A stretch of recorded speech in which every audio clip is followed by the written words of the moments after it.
আসসালামু আলাইকুম। দেখুন এখানে আমি একটা সাদা পাট দিয়ে পাটের পাপোশ তৈরি করছি। পাপোশটা কেমন লাগছে দেখুন আর কিভাবে তৈরি করছি।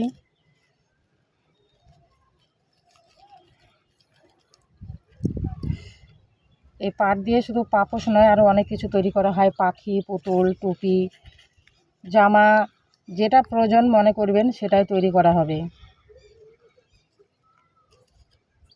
আমি এগুলো আমার প্রয়োজনের জন্য আমি ঘরে বসে এগুলো করি, নিজে তৈরি করি। আপনারাও এইভাবে আমার মতন তৈরি করতে থাকবেন।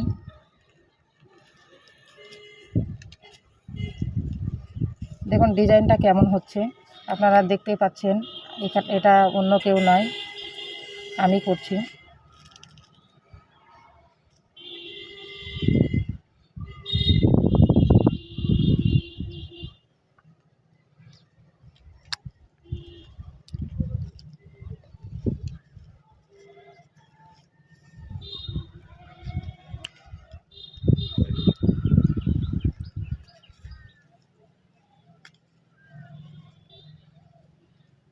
বন্ধুরা দেখুন, আজকে তো অনেক বৃষ্টি হচ্ছে, সেই জন্য ঘরে বসে এগুলো আমি করছি।